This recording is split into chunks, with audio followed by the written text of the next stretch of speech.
ចាសស្ដីបងបងថ្ងៃនេះមាន set ជាប្រភេទ adventure 6តួអង្គសម្រាប់បងប្អូនដែលគាត់ចូលចិត្តយកទៅដាក់តាំងឬក៏គាត់អាចកាន់លេងបានតាមខ្លួនទូអញ្ចឹងណាបងប្រភេទនេះគឺមកមាន6តួអង្គដូចបងបងឃើញអញ្ចឹងចាមាន Spider-Man មាន Hulk មាន Iron Man អីចឹងទៅហើយសម្រាប់តួអង្គមួយបងបងអាចចុចពីខាងក្រោយនេះវាមានភ្លើងចាឲ្យទូចបងស្មានជាមួយនឹងទំហំដៃខ្ញុំបានគឺប៉ុណ្ណឹងបងវាមានទូចវាមានធំដូចតួអង្គនេះវាទូចជាងគេចឹងទៅនេះប៉ុណ្ណឹងគ្នាណាដែលថាសាច់ដុំធំរៀងមើលទៅរៀងធំចឹងណាបងចាហើយអាចឈរដាក់តាំងបានបងតាំងរបៀបថាគាត់មានទូមានអីកន្លែងធ្វើការអីក៏ចង់ដាក់តួអង្គច្រើនទិញជាឈុតទៅគឺតាំងលើតុកន្លែងធ្វើការបន្ទប់ឲ្យបាននិយាយទៅវាស្អាតសាច់ចូលអីម៉មដែលគាត់អាចដាក់តាំងបានមិនបិទស្គុតបិទអីទៀតបងនិយាយទៅវាមានជើងឈរដែលយើងអាចឈរបានហ្មងណាហើយដូច Iron Man ដូចអីចឹងវាមានជាប្រភេទដូចអាវុធអីចឹងនៅក្នុងរឿងចឹងមួយគឺមកមានចា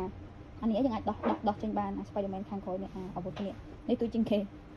ហើយកាច់ដៃកាច់ជើងបានដូចគ្នាបងចឹងសម្រាប់បងឬបងធ្វើការកំងបានបងចាយើងនៅក្នុង stock វាមាន2 mode ផ្សេងគ្នាប្រភេទឈុតអញ្ចឹងហើយមានមួយឈុតទៀតគឺប្រភេទ Iron Man ហើយជាមួយឈុតអីផ្សេងក្រៅពីហ្នឹងអរគុណច្រើនបាយបាយ